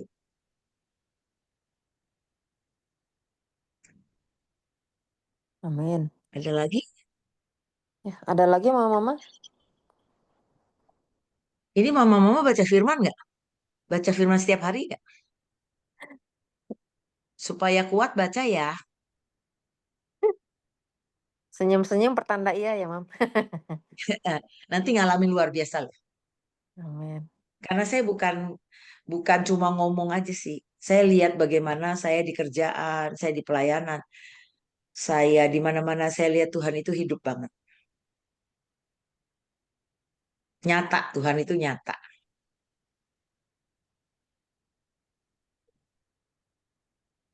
Oke, kalau enggak saya doakan, Oh ini, saya mulai. Mam, ini ada yang terakhir Coach nanya. Ya Bagaimana dengan boleh-boleh. ayat Yeremia 29:11? Sering dikutip sebagai Heeh. sumber penghiburan, tapi kita yang mengalami kepergian mendadak atau yang mengalami kecelakaan tragis sulit untuk menerima ayat ini. Nah, kan tadi dikatakan ya, memang dia itu merancangkan tidak bukan kecelakaan. Tapi di ayat gini deh, ada ayat 1 ya. Ini ada ayat yang lain. Ayat yang lain bahwa percayalah Tuhan turut bekerja dalam kecelakaan pun Tuhan turut bekerja. Tapi untuk mendatangkan apa? Bukan kecelakaan, mendatangkan kebaikan bagi orang yang mengasihi Dia. Saya cerita ya, ibu-ibu. Saya pernah pertama kali setahun pertama saya ikut Tuhan, dengar suara Tuhan. Orang banyak konseling sama saya tentang masalah keluarga. Hari itu saya doain orang cuma 3 kali pertemuan. Suaminya pulih, keluarganya pulih. Hari itu saya bilang begini, dalam hati saya bilang begini, Tuhan, Tuhan, saya ini doain orang ya Tuhan. Baru 3 kali dia sudah pulih. Kayaknya aku sudah lewat tahun-tahunan, ini belum. Tiba-tiba saya lihat penglihatan. Ada tukang kebun sampai jenderal di atas. Saya Tuhan bilang gini, ngerti? Saya ngerti. Banyak diberi, banyak dituntut. Kalau tukang kebun sama jenderal pastinya beda. Bukan berarti Tuhan bilang saya jenderal. Cuma dari situ saya mengerti. Oh, banyak diberi, banyak dituntut. Kalau ada kecelakaan, kalau kita percaya itu baik buat kita. Kalau ada kecelakaan, kita berjalan bersama Tuhan bahwa Tuhan mendatangkan kebaikan, tiba-tiba iman kita tinggi. Anak kita yang pulang, kita punya kesaksian bagaimana Tuhan tolong kita. Tuhan gak pernah utang kok. Rumah saya dibayar, dibales, digantikan dengan rumah lebih besar. Amin. Dan saya tiba-tiba makin tajam, makin peka. Tiba-tiba saya ngerti firman tuh lebih. Tiba-tiba setiap kali eh, saya bersaksi, tiba-tiba saya banyak dapat kekuatan, cinta dan macam-macam. Dan ini udah lewat 13 tahun. Saya jalan sama Tuhan 21 tahun tambah 13 tahun. Dan ini bukan kebetulan. Mari kita terima bahwa memang ada gini ya. Dibilang gini, Tuhan itu mengasihi. Tapi Tuhan juga adil. Ini nggak bisa bareng jalannya. Kalau lagi Tuhan adil, Tuhan harus menghukum. Tapi kalau Tuhan lagi mengasihi, Tuhan mengasihi. Karena peran Tuhan tidak bisa digabung. Adil dan mengasihi. Kalau kita memilih percaya, Tuhan tidak akan mengecewakan. Memang nggak bisa digabung begitu ayatnya. Yang pasti dia tadi kan saya kasih ayatnya ya Filipi. Dia yang baik, yang mulia, yang sedap didengar semua itu yang dia berikan. Tapi ujian bukan datang dari Tuhan. Datang dari iblis. Diizinkan Tuhan. Kayak Ayub. Lagi itu kan iblis minta izin sama Tuhan. Boleh nggak? Jadi bukan dari Tuhan. Seizin Tuhan. Dengan perhitungan Tuhan. Karena sesungguhnya Tuhan pengennya kita semua jadi pemenang, bahkan lebih dari pemenang. Tuhan pengennya kita ini jadi saksi. Kemana kita pergi kita jadi saksi sampai orang bisa melihat Yesus Kristus adalah benar. Dia adalah Tuhan yang hidup. Dia jalan keluar buat masalah. Dia jalan kesembuhan. Dan dia kebenaran. Alami ibu-ibu. Anak kita sudah dengan Tuhan. Kita tangisin juga. Gak kemana-mana. Coach Iren, aku mau tanya. Boleh. eh Berarti kalau Coach Iren bilang bahwa ini anak ini adalah untuk kebaikan kita, apakah ini tentang kita? Berarti ini antara tentang kita dan tentang anak kita gitu. Iya, Jadi saat betul. saat anak kita dipanggil itu kan kita kan kadang seperti saya kan sepertinya merasa bersalah gitu karena kan agak kenapa saya sepertinya terlambat gitu. Terlambat nolong ya. Iya. Terus maksudnya gini kan waktu kejadian itu saya mesti bisa begini, mesti bisa begitu, itu kan rasa bersalah. Memang anak saya waktu itu umurnya masih 15 tahun, tapi puji Tuhan waktu bulan November dia berpulangnya bulan Maret. Bulan November itu dia udah dibaptis. Nah, itu berpulangnya bulan Maret. Cuman yang saya mau tanyakan adalah ini tentang kita atau tentang anak kita gitu loh. Pastinya Yang tentang kita dan anak kita. Jadi saya kasih kesaksian ya. Saya juga punya anak buah. Anaknya umur 4 tahun. Diare. Diare, dia pikir biasa. Diare, anaknya emang gemuk. Bisa suka diare. Tapi dia pikir udahlah dikasih obat aja, dikasih obat. Tiba-tiba dehidrasi. Meninggal tiba-tiba. Awal-awal dia merasa bersalah. Enggak, timingnya kok bisa. Maksudnya kok bisa cuek gitu. Kenapa dia nggak buru-buru ituin anaknya? Tapi ketika dia balik ke Tuhan, dia bilang, Tuhan terima kasih. Ini anak titipan. Anak ini suka nyanyi yang begini. Apapun terjadi, tidak ada yang kebetulan gitu. Apa tuh nyanyi lagu apa gitu. Dia deket banget sama papanya. Dan hari itu mereka memilih percaya menyerahkan Joshua ke dalam tangan Tuhan. Dan itu benar-benar ajaib setelah mereka bisa pulih, suaminya pulih, mereka sekarang satu keluarga melayani. Dan benar-benar ada buahnya. Mereka sekarang melayani anak-anak muda, anak-anak kecil. Yang seperti anaknya gitu, banyak banget. Sampai mereka menjadi papa dan mama dari anak-anak seumur anaknya. Dan kakak-kakaknya sampai udah bisa terima dan anak kakak-kakaknya juga. Kebetulan anaknya 4, laki semua. Dan semua kakaknya sudah bisa terima adiknya pergi dan menjadi anak-anak yang punya banyak kesaksian. Berjalan bersama Tuhan. Satu adiknya pulang, kakaknya malah jadi ketemu Tuhan. Jadi berjalan bersama Tuhan. Tapi perlu respon kita yang benar dulu. Kalau kita masih marah, kita masih iblis itu pendakwa. Iblis bisa bilang sama Tuhan gini, orang dia masih marah-marah, dia masih merasa ini, dia masih ini, begini-begini. Itu iblis. Mari kita respon dengan benar. Gak ada yang kebetulan terjadi. Kamu jangan merasa bersalah. Sudah semua dalam dalam apa ya, campur tangan Tuhan.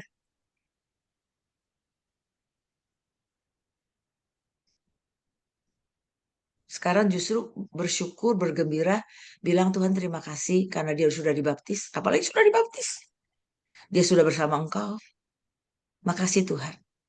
Aku akan selesaikan panggilanku. Aku akan mungkin ibu bisa melayani anak-anak yang seumur-umur anakmu. Bisa doakan. Mungkin juga bisa kuatkan ibu-ibu yang kehilangan anak. Itu semua menyenangkan. Kalau kita merasa bersalah terus, jadi Sesungguhnya capek ya kan. Saya juga tadi bilang kan saya merasa bersalah itu urusan satu itu aja suka diingetin. Tapi sudah lama hilang. Saya selalu berkata, wah dia sudah di sorga, sudah ngalamin semua. Dulu dia sangat pengen ikut kalau saya doa bahwa dia melihat yang ilahi gitu. Dia pengen banget.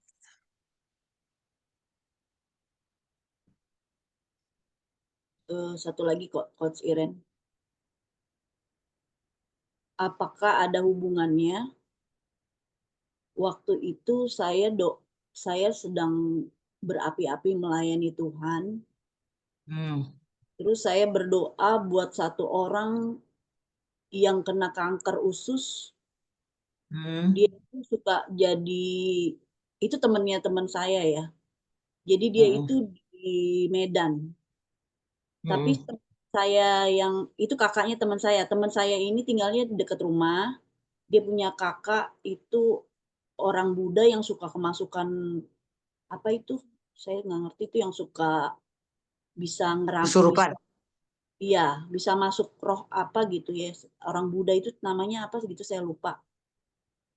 Waktu itu karena saya sedang berusaha untuk membawa dia sama Tuhan, si kakaknya kokonya itu yang kena kanker usus. Jadi saya Hmm. berdoa waktu sebelum orang itu dipanggil Tuhan, memang dia sepertinya udah mau terima Tuhan, cuman istrinya ini kayak justru menghalangi gitu. Nah, waktu saya berdoa,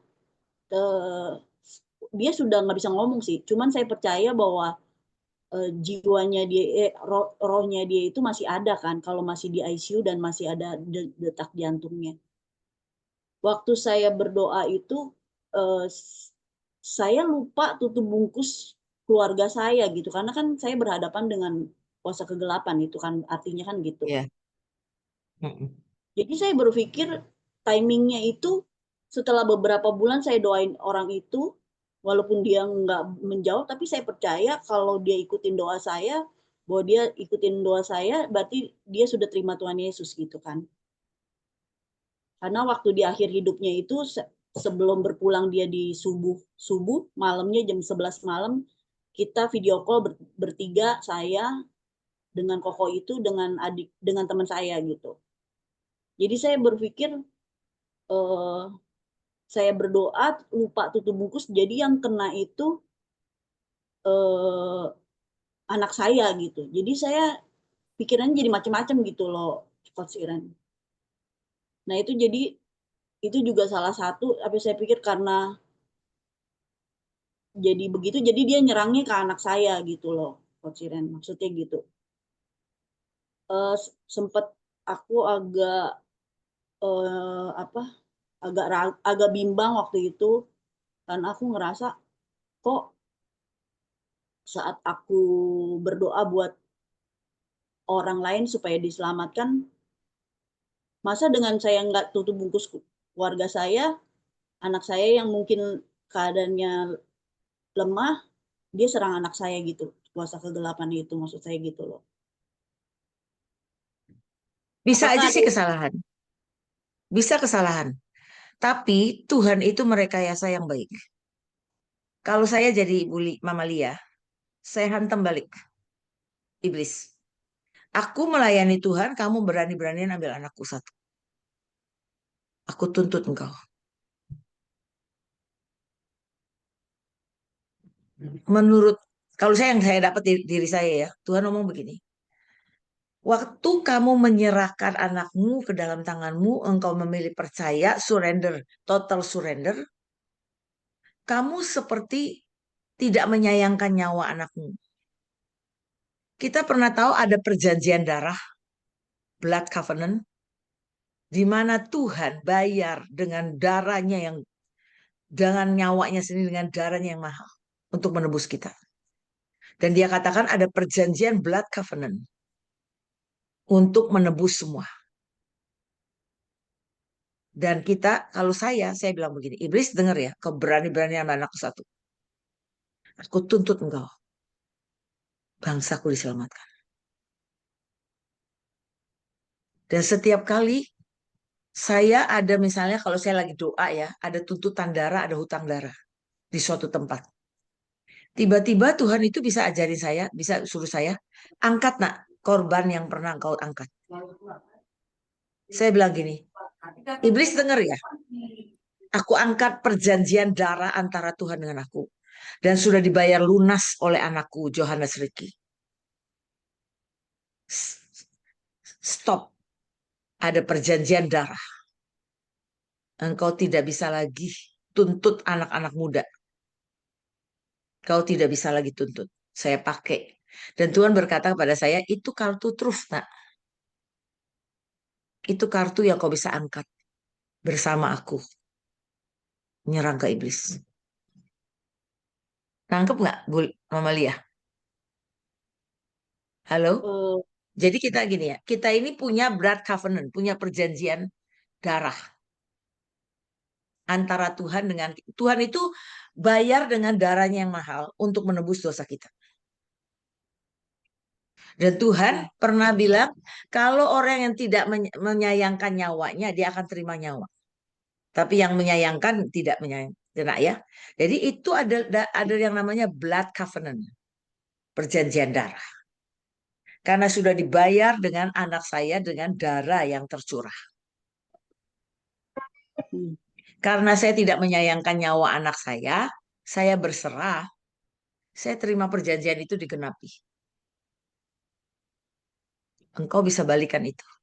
Tapi nggak usah merasa bersalah terus. Karena memang memang karena salah bisa, karena nggak tutup bungkus. Lain kali harus tutup bungkus dan bilangin iblis tidak boleh serang balik, tidak boleh tuntut balik dalam nama Yesus. Buang semuanya ke jurang black hole.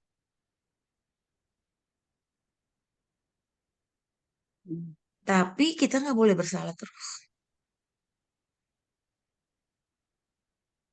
Karena Tuhan tahu semua kok. Yang kita bisa adalah bergembira karena Tuhan. Mengucap syukur. Percaya bahwa semuanya mendatangkan kebaikan.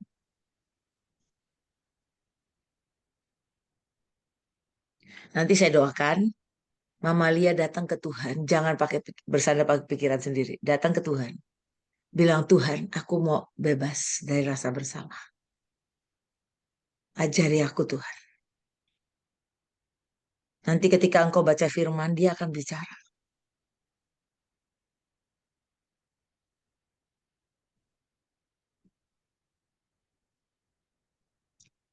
Mengerti?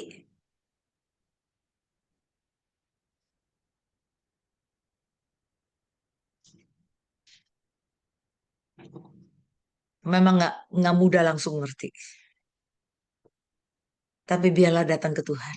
Punya hubungan dengan Tuhan.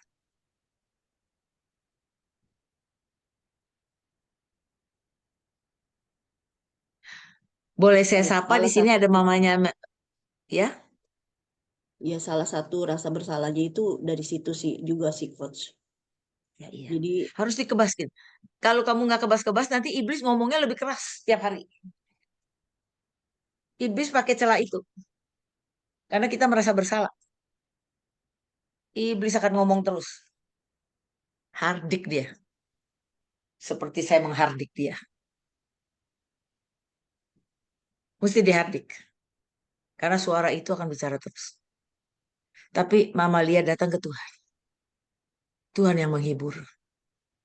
Tuhan yang membalut. Kalau boleh Tuhan, kasih mimpi. Tapi engkau cari Tuhan. Nanti Tuhan pulihkan semuanya. Karena dia itu sudah berjanji, aku yang akan menyembuhkan semua orang yang hatinya hancur dan patah.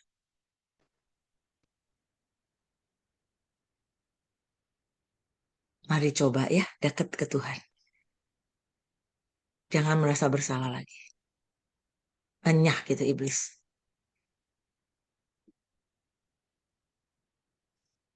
Kebetulan di bawahnya Mama Lia ada mamanya Melisa dan Merita ya. Saya suka banget dengan lagunya. Saya sering dengar.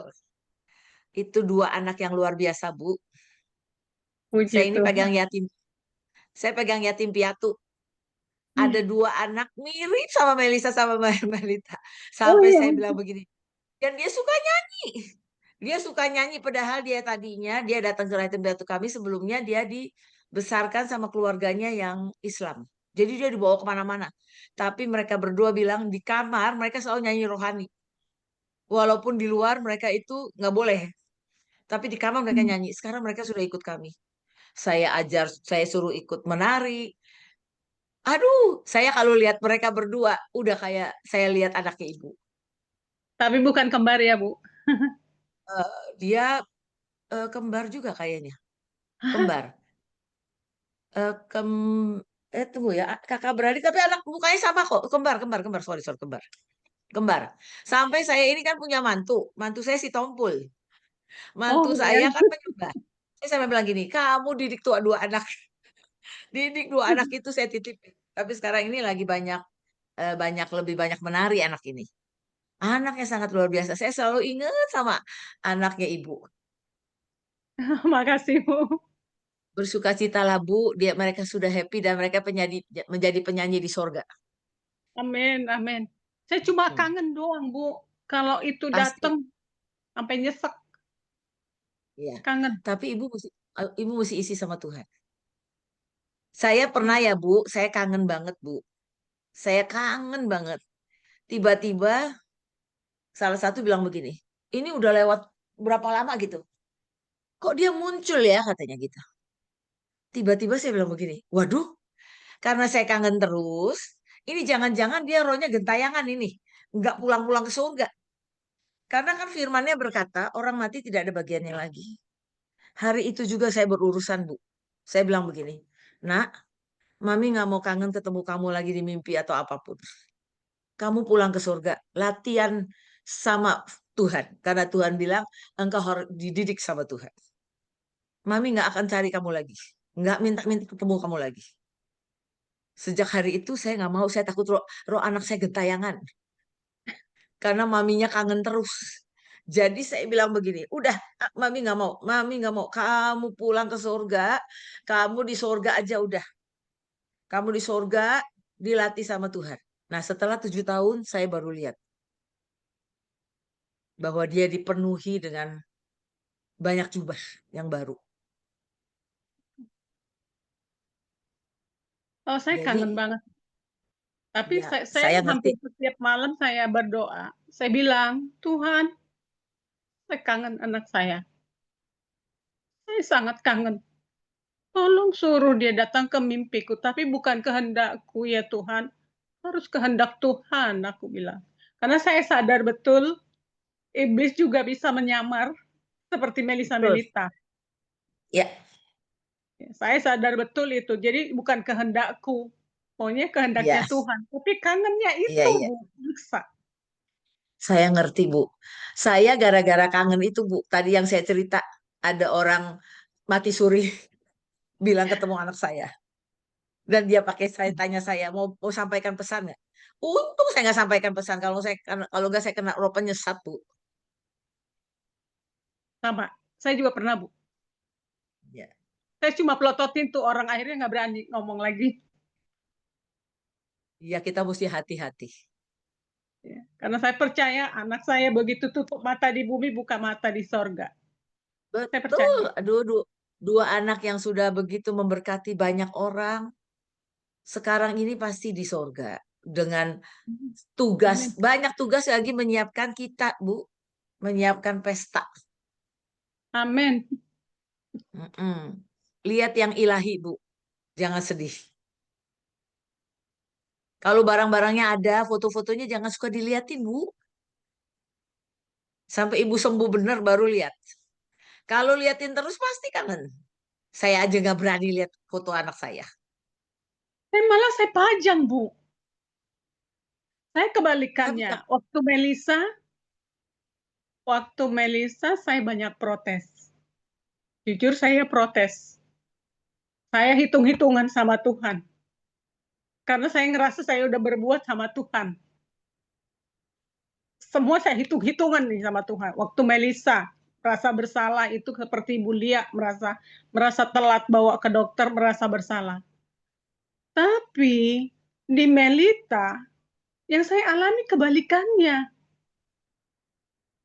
Saya pengen lihat fotonya.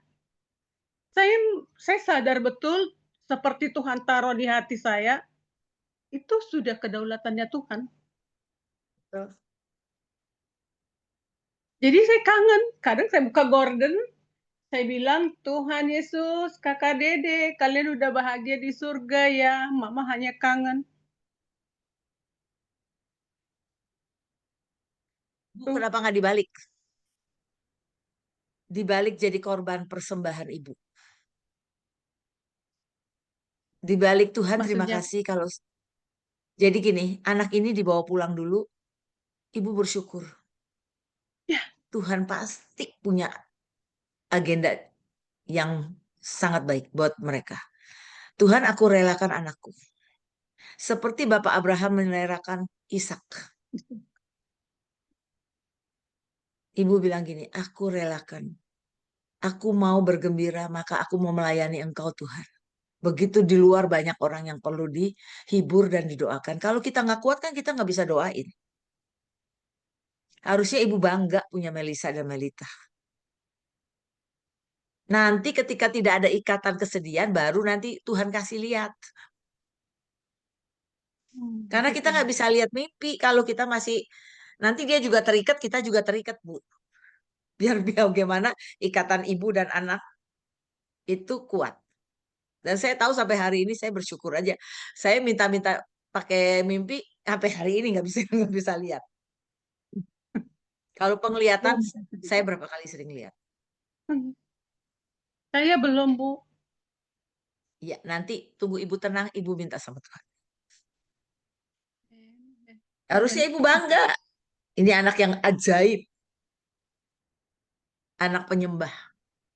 Dulu saya nggak bisa berdoa, malah saya protes. Tapi sekarang saya sudah berdoa, terima kasih Tuhan untuk apapun yang terjadi dalam hidupku.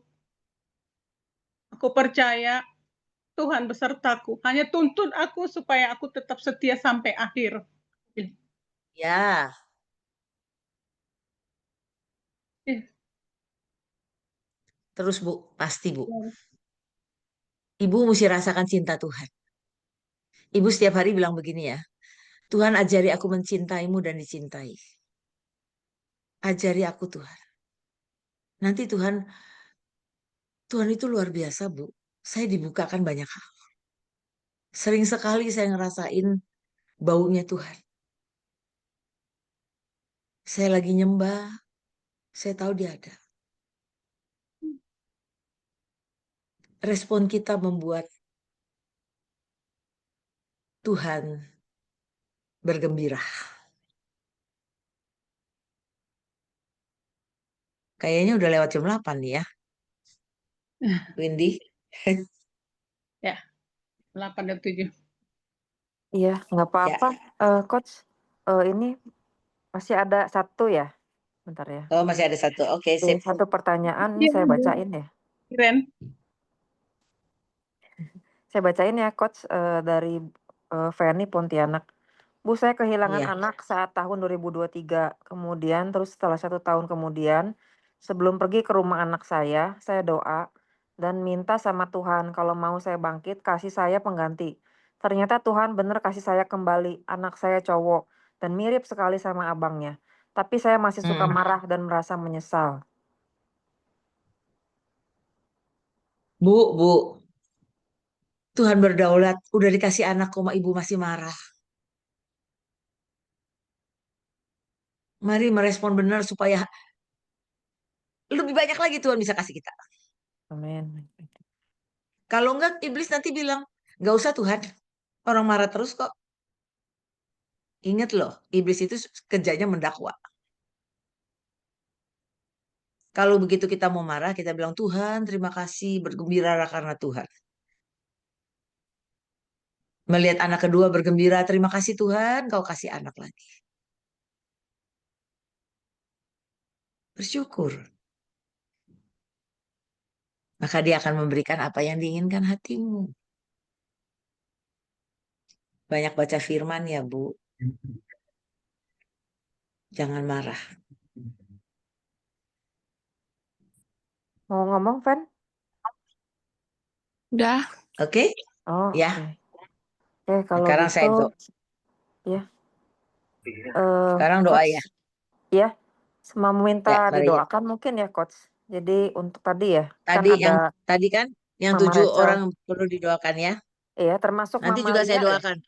Ya Mm-mm. ya, nanti Mama Lia sama Mama Melisa namanya apa ya? Elita, Masih ada? Elita, masih ada. Mama siapa namanya? Elita, Elita, Bu. Eli. Elita, Elit. Elita, Elit. Elita, Elita. Bu. Oke, yuk. sama Yuk kita Fanny berdoa ya, Bu. yuk. Ya, Ya, makasih, Bu. boleh. Fanny, ya, Kita makasih. berdoa syafaat ya. Ya. Tuhan, terima kasih Tuhan untuk acara ini, sesi ini. Hamba sungguh percaya Tuhan, Engkau adalah Allah yang sumber kekuatan, sumber penghiburan. Engkau yang akan bicara dengan setiap mama-mama. Tuhan, biarlah setiap kesakitan diganti dengan sukacita. Biar Tuhan, Engkau membawa setiap mama-mama masuk dalam bergaul dengan Engkau. Hari ini Tuhan, malam ini hamba bawakan Ibu Jelly ke dalam tangan-Mu dari wilayah Indonesia Timur yang sedang cuci darah. Biarlah Tuhan ketika Ibu Jelly mencuci darah, tetap bersyukur Tuhan. Biar hidupnya sungguh-sungguh menjadi sebuah mesbah yang harum di hadapan Engkau. Biar Engkau beri kesembuhan Tuhan. Tidak ada yang mustahil buat Engkau.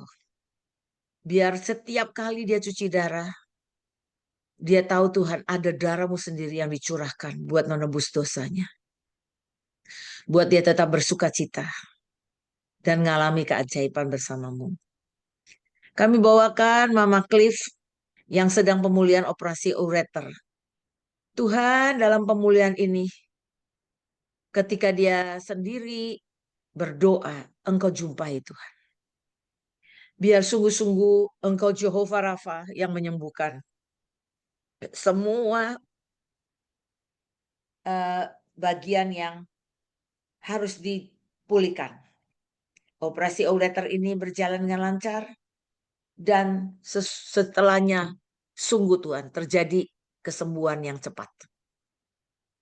Kami bawakan juga dengan Mama Dwi Susana dari Jawa Tengah, Jawa Timur. Dari sakit meriang dan pusing hari ini. Tuhan, Engkau Jehovah Rafa, kami katakan semua bakteri, virus, meriang, dan pusing kami tolak dalam nama Yesus, tidak boleh mengganggu. Ada kesembuhan turun. Malam ini juga mengalami kesembuhan dalam nama Yesus. Tuhan, kami bawakan Mama Stefanus ke dalam tangan-Mu. Biarlah terjadi pemulihan kesembuhan dari asma. Dalam nama Yesus, biar tidak ada lagi gangguan di asma. Tapi biarlah Tuhan, Engkau bisa menjamah. Dan sungguh Tuhan, dia terjadi sebuah kesembuhan ilahi. Kami bawa juga Mama Grace dari Sumatera. Supaya semakin dipulihkan mental dan bisa semakin ikhlas melepaskan semuanya dan percaya bahwa Engkau sutradara yang terbaik. Engkau tidak pernah memberikan rancangan yang jahat, tapi Engkau selalu menentukan rancangan yang baik. Kami bawa juga Bulani Yanti, ipar dari Mama KL. Biarlah operasi batu empedunya hari ini semua berjalan lancar, semua balik normal, bahkan lebih sehat dari sebelumnya. Dan juga kami berdoa untuk semua kesehatan mama-mama dari Victorious Mothers Indonesia. Biar semua mama-mama bersuka cita, bergembira. Dan hamba impartasikan Tuhan sebuah kemampuan intim dengan Tuhan. Tuhan bawa mama-mama angkat tangannya ya. Terima impartasi. Tuhan, Engkau berikan Tuhan haus dan lapar akan Engkau. Menginginkan Engkau lebih dari apapun. Tuhan, kalau Engkau membawa hamba mengalami keajaiban begitu lama Tuhan. Sampai hari ini dan sampai selamanya. Tuhan, hamba rindu mereka juga ngalamin Tuhan. Ngalami Tuhan bagaimana mencintai dan dicintai Engkau. Bagaimana ngalami sebuah pelepasan, keikhlasan. Sungguh-sungguh ngalami Tuhan. Di dalam nama Yesus. Hamba bawakan Mama Lia ke dalam tangan-Mu. Dalam nama Yesus tidak boleh ada lagi roh bersalah. Tidak ada lagi boleh suara-suara yang membuat dia merasa bersalah. Dalam nama Yesus. Mulai hari ini dibalikan keadaannya bahwa dia melihat campur tangan-Mu yang luar biasa. Begitupun mama dari Melisa Tuhan, dari Melita. Hamba percaya Tuhan, kedua anak yang Kau cintai Tuhan, Kau bawa pulang duluan. Mungkin kami tidak mengerti, mungkin seluruh keluarga tidak mengerti. Tapi hamba bisa melihat kebanggaan-Mu terhadap dua anak ini. Tuhan biar Kau turunkan itu buat mama, buat papa. Supaya mengerti bahwa ini dua anak membawa kebanggaan. Suara mereka mulai terdengar di surga. Buat mereka juga menyiapkan pesta. Untuk nanti kami datang. Tuhan pulihkan hatinya. Ajari dia Tuhan untuk mengerti. Mencintai dan dicintai Engkau. Untuk dia bisa seperti Bapak Abraham menyerahkan Ishak. Sampai Engkau menjadi Jehovah Jireh dalam hidupnya. Engkau yang mencukupi kebutuhannya. Kebutuhan emosi, kebutuhan apapun, kebutuhan sampai materi apapun. Dalam nama Yesus. Begitupun juga untuk semua Victorious Mothers Indonesia. Dan juga dengan Mama Feni. Dan semua mama-mama Tuhan. Biar semua tidak lagi bersandar pada pengertian diri sendiri. Tapi semuanya boleh menangkap apa yang menjadi isi hatimu. Ketika kami baca firman, Engkau bicara. Firman itu akan bersuara Tuhan, akan menjawab, akan mengisi kekosongan hati kami. Di dalam nama Yesus, hamba sungguh bersyukur Tuhan untuk komunitas ini. Biar mereka saling menguatkan. Biar mereka juga bisa cepat menjadi saksimu kemanapun Engkau kirim. Bahwa di dalam Tuhan selalu ada pengharapan, ada jawaban. Tidak ada satupun yang bisa terjadi tanpa seizin Engkau. Kalau anak kami dibawa pulang, itu yang terbaik. Kami belum mengerti sekarang. Tapi pasti kami mengerti pada waktunya. Karena Engkau berkata, Kau akan membuat segala sesuatu indah pada waktunya. Tuhan, biarlah Tuhan, sekalipun tidak ada dasar untuk berharap. Tapi kami tetap percaya. Engkau pegang kendali untuk semua hidup kami dan anak kami. Dan seluruh keluarga. Tidak ada yang menjadi pecah, tidak ada yang menjadi kecewa, tidak ada yang menjadi hatinya jadi hambar. Tapi mulai malam ini kami bawa seluruh keluarga dan bawa kami mama-mama untuk kami menyala kembali dengan Engkau. Kami menyala dengan api cinta. Tuhan anak impartasikan api cinta yang tidak pernah redup dalam hidup hamba. Apapun yang Kau izinkan.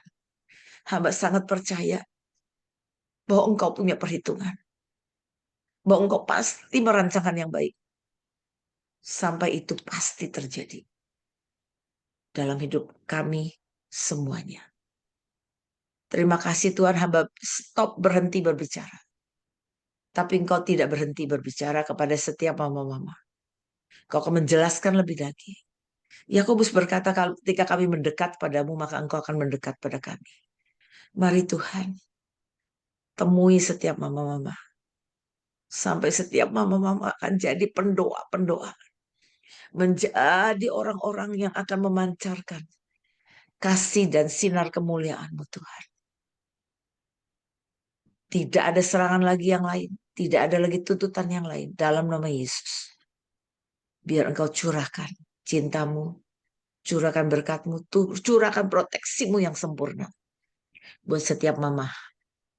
Dan setiap keluarga. Yang ditinggalkan. Dalam nama Yesus. Kami mengucap syukur. Semua yang sepakat dan percaya berkata, Amin. Amin. Terima kasih semuanya. Tuhan Yesus memberkati. Terima kasih Coach Saya Siren. sudah boleh jalan ini? Boleh Iya, keluar? boleh Coach Siren. Iya. Karena ada doa lain. Terima Oh ya, kasih. makasih Coach. Tuhan berkati Ya, pelayanannya.